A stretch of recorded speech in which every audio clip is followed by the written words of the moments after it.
Welcome to the Close the Chapter podcast. I am Kristen Boyce, a licensed marriage and family therapist with a private practice, Pathways to Healing Counseling.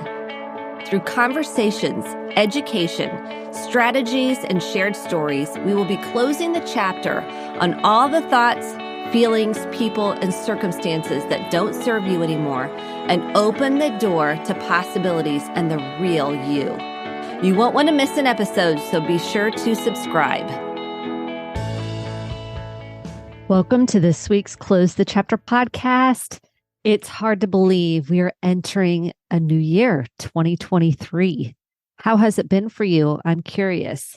Feel free to tag me on Instagram, Facebook at Kristen D. Boyce, or on TikTok, just learning how to do that, at Kristen Boyce, and Pinterest at Kristen Boyce. I want to hear how you're doing. I know we're just a few days in, and already it's been jam-packed for me. It's going to be a year of expansion of the soul, of the spirit, of the self, of your thoughts, feelings, emotions, body, beliefs, and expanding on your way of seeing things, relationships, yourself, people. Are you willing to be more open and expansive? That is the question. What do you want more of in your life? What do you want to release that's no longer working for you? What do you want to embrace? There's so much to be said about it. And in this week's episode, I thought it was important to talk about intimacy. And I don't mean sex. I mean closeness in relationships. What I find as a marriage and family therapist is people are afraid to be vulnerable, close, put themselves out there, speak truth with love and grace, say how they really feel, share their feelings and emotions, their heart, their fears, what's coming up for them, afraid of sharing intimately with your partner, a friendship, maybe you're in a support group, whatever that looks like. We are so afraid of being disliked. We are so afraid of disconnection, not belonging, shame taking over us, and the emotions swallowing us whole, that we close off parts of ourselves. We mask up. We try to present to the world a version of ourselves that would feel acceptable, likable, lovable. And it's important that we dive into, why are you afraid of intimacy? And there's really 6 fears, themes that I see and that I also hold from one of my marriage and family therapy training books that goes way back, Couples in Treatment. And it's by Weeks in Treat. And they also narrowed down some themes in terms of why people are afraid to be close and intimate, even though they want it. They're afraid. And so we need to break these down. It's important that you can grab paper and a pen, as always, or if you're doing laundry, you're on a walk, you're in a car, maybe a train, plane, automobile, whatever that looks like for you.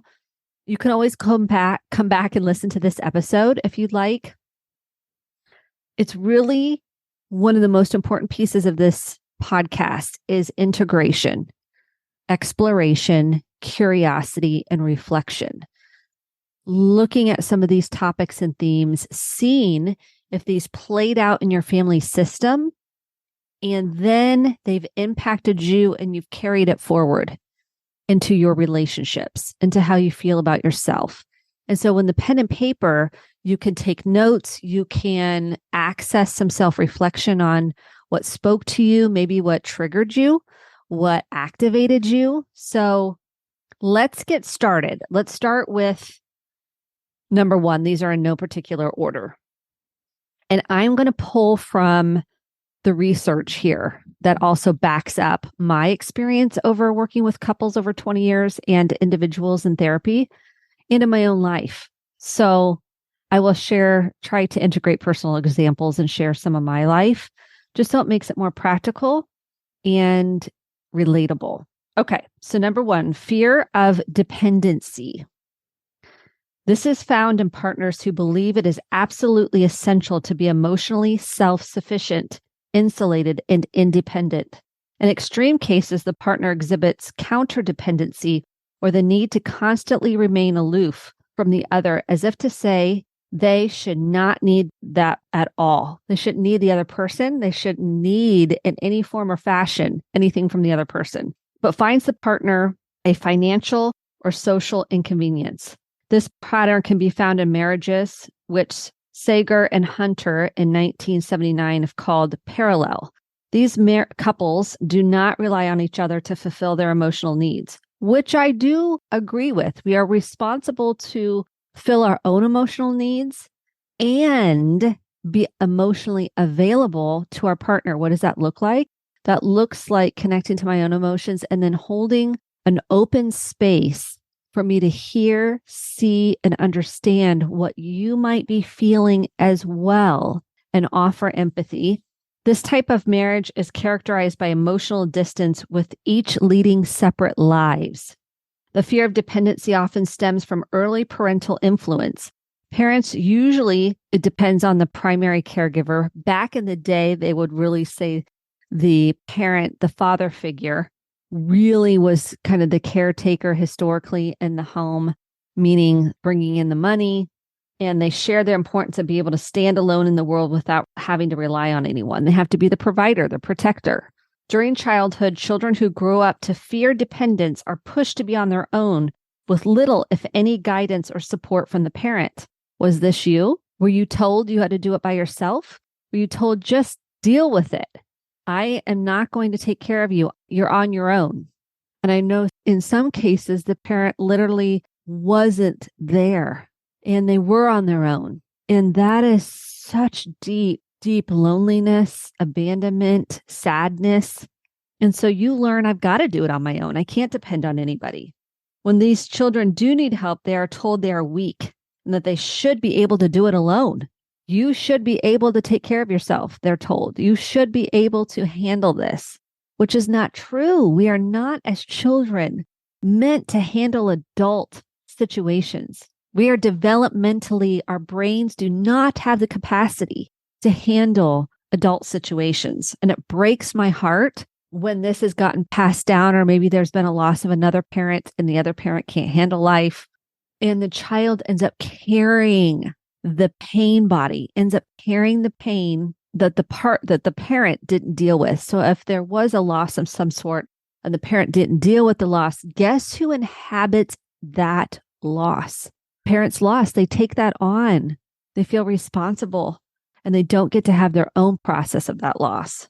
And it can get passed down, father to son, mother to daughter. It can get passed down just generationally, as I'm just speaking of historical generational trauma. And the fear of depending on somebody else can paralyze people. And there's no connection in that. When you feel like you have to do it on your own, which is something I've battled, is I'm afraid to depend on someone else, which is going to lead into not our next one, but I'm going to get to that. We are afraid we're going to be too much. We're going to be a burden. We're going to be perceived as weak. And when we didn't have a parent there for us, we then become hyper independent, not hyper dependent, become hyper independent. And that's a trauma response. So ask yourself, am I afraid of being too dependent? Am I afraid of dependency, another person depending on me or me depending on them? Okay, let's get to number 2, fear of intimacy is the fear of feeling feelings. I cannot tell you how many times I deal with individuals and couples. They feel like they're going to get swallowed up in their feelings and they have a hard time accepting emotions because as children, they weren't given the space to say it's okay to have all the feelings, including the big ones, anger, rage, sadness, joy, all of it was welcome at the table. Most of us did not have that experience. And so we're afraid that we're going to be consumed in the feelings. So we don't want to feel them because it's too painful, too hurtful. And expressing intimacy involves sharing a feeling with another person. That is what creates intimacy. Vulnerability creates the intimacy, and that scares the heck out of a lot of people. Some partners have learned to fear their feelings. The feelings they fear are not specific ones necessarily. It's all of them. But they may be afraid of feeling hurt, rejection, abandonment.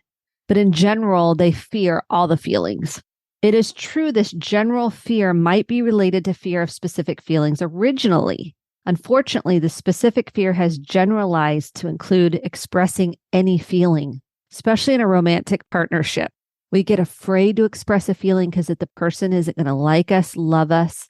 It's going to push us away, abandon us, reject us, and it scares us. So we learned in childhood that feelings create disconnection. Feelings are not okay. I'm not acceptable. I'm not lovable, and I'm defective if I share my feelings, which isn't true, but this is what we're taking then into romantic relationships.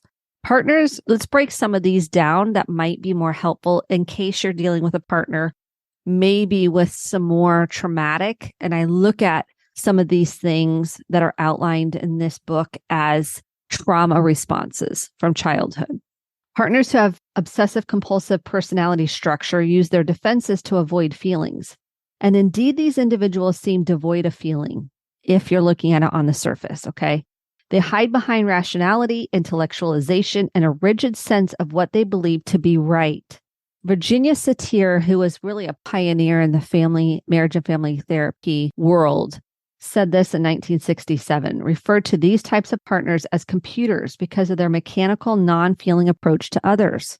Computers think rather than feel, think rather than act, and stay detached from others in order to avoid having their own feelings touched. Being so devoid of an emotional life of their own, they sometimes enter into relationship with a histrionic partner. A histrionic partner is somebody that didn't get their needs met. And so there is a lot of quote unquote drama and intensity. And on the surface, they act as if other partner were sick or crazy, but unconsciously they derive some gratification. The feelings obsessive compulsive partners find uncomfortable may be projected, meaning put onto their partner, so that they can deal with the feeling in the other and not in themselves. Individuals reared in families where feelings were out of control may also learn to avoid their own feelings. In situations where child abuse or alcoholism were prevalent, or if a parent suffered from depression or manic depressive bipolar disorder reaction or was emotionally unpredictable, the child might fear being overwhelmed by feelings and losing control or going crazy. People are always afraid that me, the therapist, is going to think they're crazy because they have been told they're crazy. They have felt like their family's crazy, and they don't want to be perceived that way. And I'm pausing because it's such a deep emotion for people and fear to be perceived that way. And these partners' minds, the idea of feeling is synonymous with craziness. The same dynamic may also occur in individuals who have suffered from long-term depression. In several cases, men with long untreated depression felt that allowing any feelings is the same as inviting an occurrence of depression. And Terry Real wrote a book on male depression called I Don't Want to Talk About It.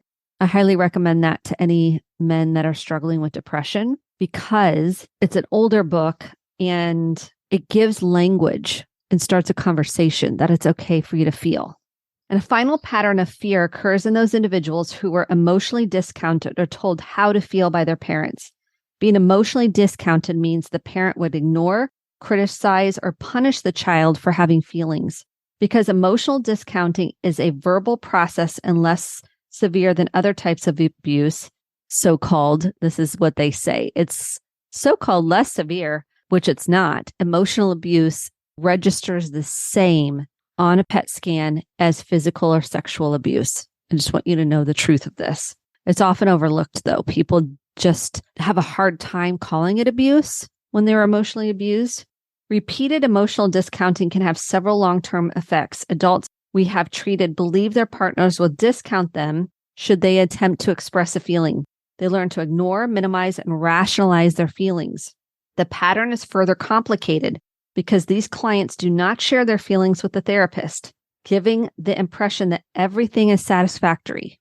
So it's important that you're getting underneath your own minimization, rationalization, denial, avoidance of your own feelings, and diving into why are you avoiding your feelings? Why are you afraid to feel? You've got to dot the line back. I know, to your past, to your growing up years.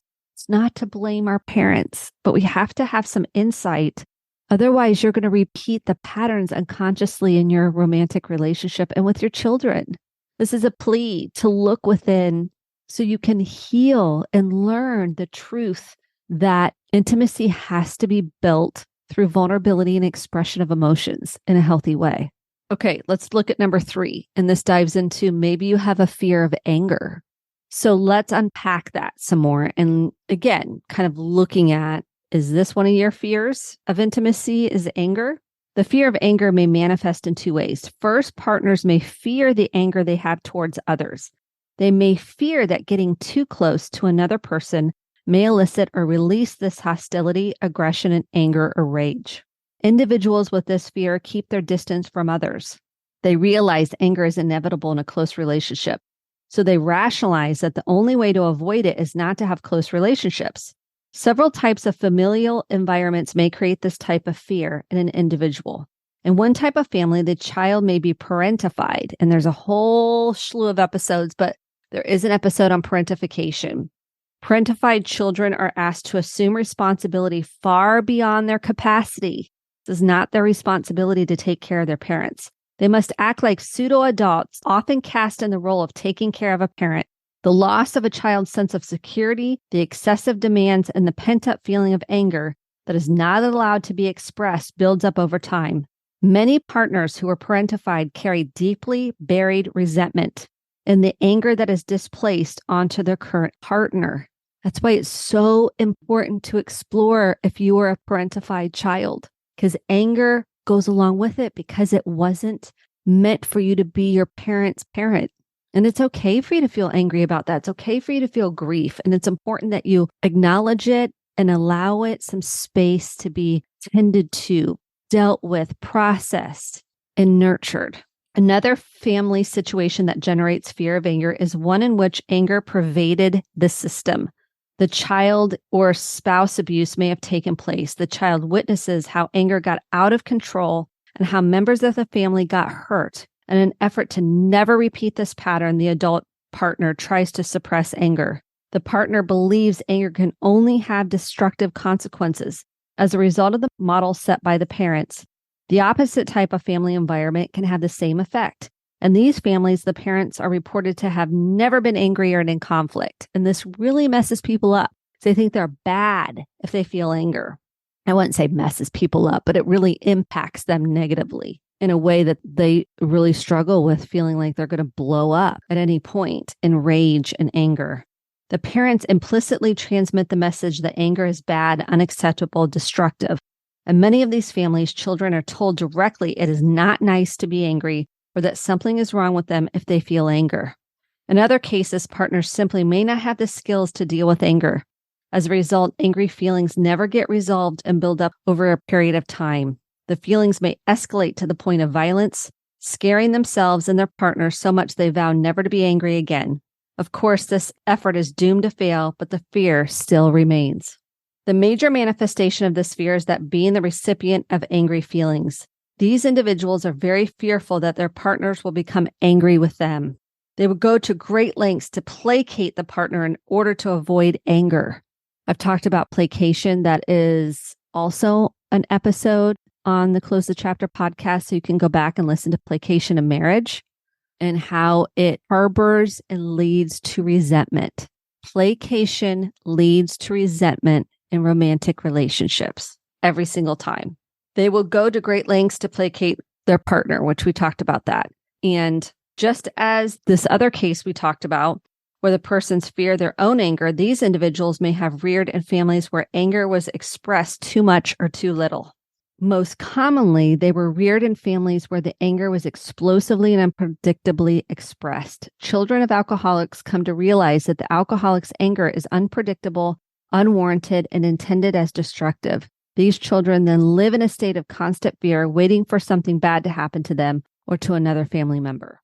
This could be a whole podcast, the fear of anger. We're just touching the surface on these, but we're just giving you a high-level summary of why you might have a fear of intimacy, a fear of being close to people, a fear of getting hurt.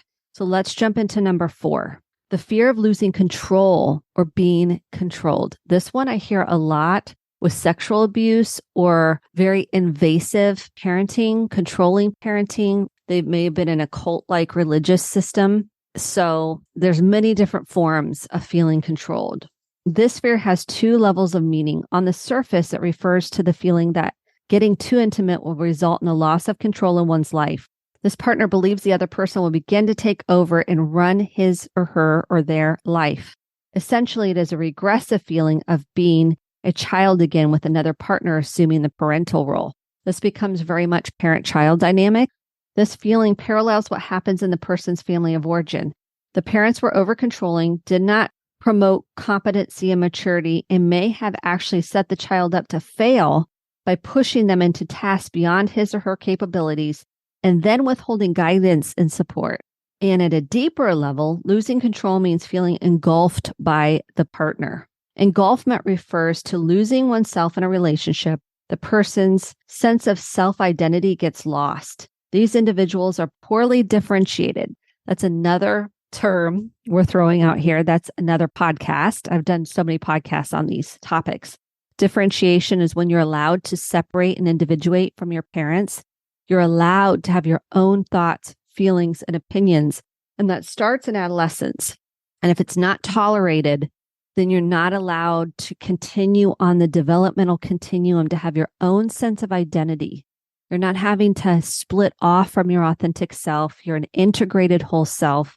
You feel secure in communicating what you feel, how you feel, your thoughts without placating, people pleasing, pretending, all of the P's that I've talked about on other podcasts. So it's important that we define differentiation. So these individuals are poorly differentiated and they have a poorly defined sense of self. Paradoxically, they search out others to help them complete their sense of self. Like, you'll complete me, that whole Jerry Maguire quote from that movie. I just want to take that and go, no, nobody completes you. But then they need to recoil from the relationship to preserve the sense of self they already possess. They tend to move back and forth, searching for balance. And these individuals must search out their own identity and actively seek others who will support them and being who they are and respecting their individual boundaries so they can have a stronger sense of self and be able to connect authentically and vulnerably. That's what creates healthy relationships. There's so much to unpack here, isn't there? Okay, let's move on to number 5, the fear of exposure. This is another fear in intimacy. So early on in a relationship, partners only expose what they choose to share. The partners only see the facade. As the relationship develops, the couple become closer and more self-disclosing. This is like the honeymoon phase where you're showing people the best parts of you. You're not showing your shadow sides because that brings you a lot of shame. You want to be loved and liked. You want this to work out on one level. The level of self-disclosure zigzags to deeper levels with partners taking turns, risking more disclosure as trust builds. The question for every partner early on is how much to disclose and when. However, self-disclosure may stop at the surface level out of the fear that exposing oneself will be too painful. A partner with a low sense of self-worth or self-esteem will not want his or her partner to know. They will pretend to feel good about themselves. For these partners, the family did not provide sufficient development of self-worth. The parents may have been critical, demanding, or never satisfied with the child's performance. In many of these families, the love for the child was contingent on performance and not the person and who they were. The contingent love teaches the child to value only doing well and not oneself. The child learns that they are loved only when things are going well. If a problem or unpleasant feeling is expressed, the child immediately loses sight of the fact that love can be constant in the relationship. In order to protect themselves from feeling unloved, they would not consider telling their partner how they feel if it were negative and would expect their partner to do likewise. The basic assumption of this fear is that if you really knew me, you would not like or love me because I do not really like or love myself. This is so massive because I see a lot of people that have gotten divorced or gone through a breakup and they fear vulnerability. When the fear of exposure, it's really the fear of pulling the curtain back and saying, this is who I really am. When the truth is, if you do not show who you really are at the very beginning of a relationship, it's not a real, true connection. You're only showing them parts of yourself. Ask yourself, what are the shadow sides I don't want other people to see?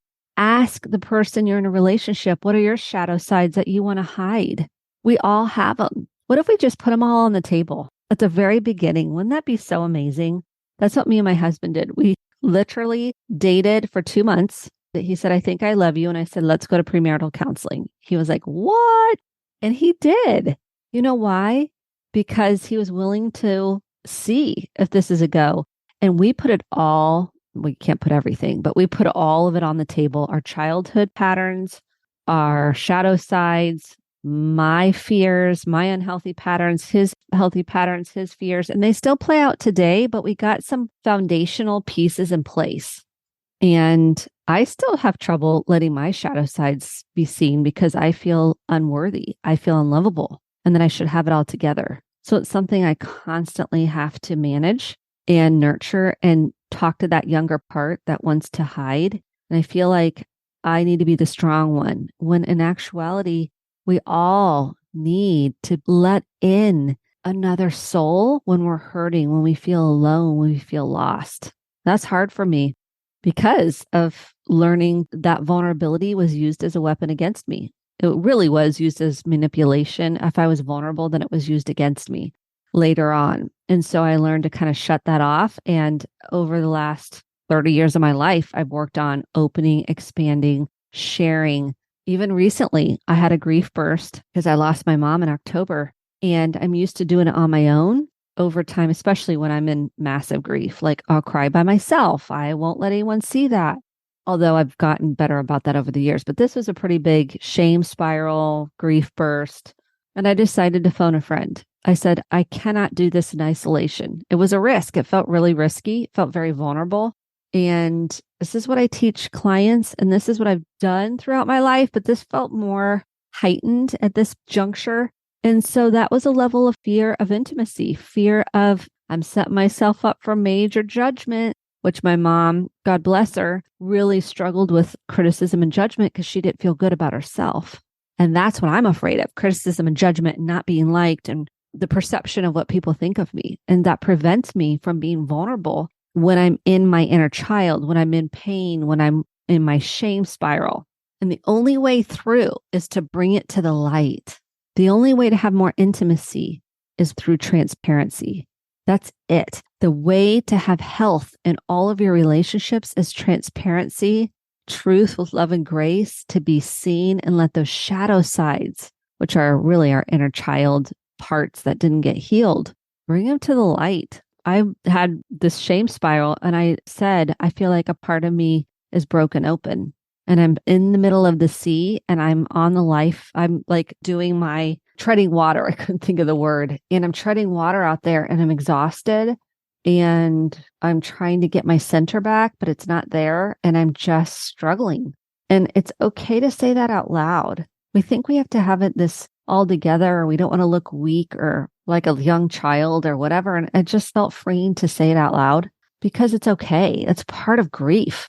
It's part of working through the hurt, sadness, the pain, and it's okay. Give yourself that permission or you're going to really struggle with building intimacy. This is going to be a lifelong journey. It really is. And that's okay. There's no finish line, as I always say in therapy, no finish line, even though we want there to be a finish line. It doesn't work like that. Okay, let's get to the doozy one, number 6. This is the last one. So let's recap real quick before we get to the big drum roll one. We have fear of dependency, fear of feelings, fear of anger, fear of losing control or being controlled, fear of exposure, which is fear of vulnerability, like all of our parts being shown. And the number 6 is fear of abandonment or rejection. Isn't this just the universal for most of us, the fear of being judged or rejection? If we're really honest about it, look at social media. Let me look a certain way. Let me function this way so you think I'm beautiful, handsome, successful. Let me show you all the things so you'll like me and you'll want to follow me and you'll want to XYZ. I mean, this is just the thing. It's perpetual. So the more a partner emotionally invests in a relationship, the greater the hurt is experienced should the relationship end. The more you love, whether it's through death or through a heartbreak, it's a risk you run. But we're called to love bigger, We are called to love bigger. It is so clear to me this year. Love bigger. And you have to be able to tolerate the risk in doing that. Not saying don't have boundaries. I'm saying trust your gut and have boundaries so you can love bigger. Partners who have been hurt in the past because others have rejected, abandoned them, or hurt them are sensitive to getting too close too soon or getting close at all. In more serious cases, the partner has been traumatically rejected or abandoned. This situation might have occurred through a death, divorce, or a parent jumping ship. Children who have lost a parent and have not been aided in working through the loss sometimes carry a fear of abandonment to all subsequent relationships. Children who learn they were adopted may also carry a deep sense of rejection or abandonment. This is why it's so important to have safe people, therapists to talk to, or a support system, a 12-step program, healthy friendships to support you through all that. We all need support. Let's just be honest. Why don't we talk about this more? In other cases, the family of origin did not contribute to the fear. The fear may have evolved through adult relationships that were extraordinarily hurtful. This may be a betrayal trauma, affair, gambling issues, addiction issues. In some cases, we have seen partners suddenly abandoned just prior to a wedding without any explanation or further contact with the person. And maybe there was a sudden death of a partner. These events leave the partner with a deep sense of loss, rejection, and hurt. Here's the bottom line. Never getting close to another person is seen as a way to protect oneself from ever having to relive such a painful trauma. And here's the deal. It's not true. The courage to connect emotionally, to feel your anger and not displace this onto another person. You have to obviously work through the anger, and underneath it's a lot of trauma and pain and suppression of emotions. With a professional can be helpful. And I really want to encourage you. Most of us have many of these 6. I love Harriet Lerner's work, The Dance of Intimacy, The Dance of Anger. She's been around a long time. She's a therapist, and I love her books and I love her work. So get some of those books. I love giving you resources, and I want to leave you with several strategies on how to work through this. Number 1, ask for help. I humble myself. I go to therapy, as you all know, because I'm a big believer in therapy. It doesn't mean it's the end all be all. It's a catalyst for your healing. When you get the right therapist, get a good trauma therapist to help work through maybe the deeper layers here, and jump into a support system. There's a support group for everything. And I do mean that. Like almost everything, you can Google and find a support group. Give it 6 goes. Go 6 times and then see how you feel. Give it a whirl. I'm telling you, supportive systems are imperative. Number 2, get the good old handy dandy journal out. Some of you do not like journaling. And I want to encourage you again to try it when you're stuck. Write for 15 minutes. In 2018, there was a study on those that journaled for 15 minutes a day had a severe reduction in anxiety, depression, PTSD, and trauma. This is clinically proven. And what do I write about in my journal? Like I wrote about, I feel lost and alone and sad, and my shame story that I'm a bad person. I mean, just let it rip. And this is, we all have shame stories of like, we think we're defective, not lovable, not enough in some form or fashion. Write that down. Write down, what do I need to heal? And you may say, I don't know. Fine, let that rip. Maybe you're going to pray and let that, whatever leading you get, come through on the page. Maybe you're going to just write a summary of your day. Maybe you're going to get up and check in with your word for this year. That was last week's podcast, if you want to listen to that. And at least commit to taking care of yourself. Because if you can't be intimate with yourself, here's the bottom line. You're going to have a hard time being intimate with another person. If you can't be intimate with yourself, you're going to have a difficult time being intimate with another person. What does intimacy with yourself look like? Acknowledging, connecting, processing your thoughts, feelings, body sensations, and emotions. And the therapist can help you do that. Something I encourage every soul on this planet. We're only here a short time. Take care of you so you can be light and love to yourself and other people. I realize when I'm not taking care of myself, I am no good. I literally am not. I'm in like a pit, if you know what I mean. It's like the dark abyss. I feel lost. I don't have clarity. I'm not motivated. I'm lethargic. because I'm not taking care of myself. It's like my little girl wants to be taken care of, but I'm not willing to do it for myself. So it's imperative, this self-care umbrella. Number 3, connecting to your emotions and giving yourself permission to feel it. That's where intimacy comes from. And I want that for you. I believe it's possible for you. I know it is because I'm walking the walk. I'm a therapist, deeply connected to my own work, which I think only helps me be able to hold space for others because I'm like, I'm not better than anyone. No, no, no. I see the pain and the hurt and the fear of never being loved or never having what you want or whatever the fear is. And I believe it's possible 1,000,000% that you can find healing, but you have to commit to ongoing self-care, ongoing healing. It's not a one-stop shop. It's not like Amazon Prime Me. 4th thing I want you to know is that you do matter and you're worth doing this work. And number 5, find some laughter, find some joy, do things you enjoy, like 24/7 do this growth work or you're burnout. Have some fun. Do you like to cook? Do you like to travel? Do you like to watch comedy shows? What do you like? What brings you joy? Being with your kids, your grandkids, whatever that looks like. And maybe it's none of those things. Being with your pets, do more of that. I love you and I'm so grateful. So grateful for you. Be on the lookout for what's coming, as I want to create a community of people that are on a growth journey so we can be the light in the world by doing, facing, and tending to our own pain. Jump on the mailing list at Kristen, Kristen, D Boyce, BOICE.com/free resources. You will get a free journal to jumpstart you on this that you can use over and over and over, that I use with clients. And then you'll get information about programs I'm creating for this year to have us all come together and celebrate being a better version of ourselves and stopping generational trauma. Happy New Year, and can't wait to spend time with you on this journey of healing and transformation. Have a good week. Thank you so much for listening to the Close the Chapter podcast. My hope is that you took home some actionable steps along with motivation, inspiration, and hope for making sustainable change in your life. If you enjoyed this episode, click the subscribe button to be sure to get the updated episodes every week and share with a friend or a family member. For more information about how to get connected, visit Kristen, Kristen, D Boyce, BOICE.com. Thanks and have a great day.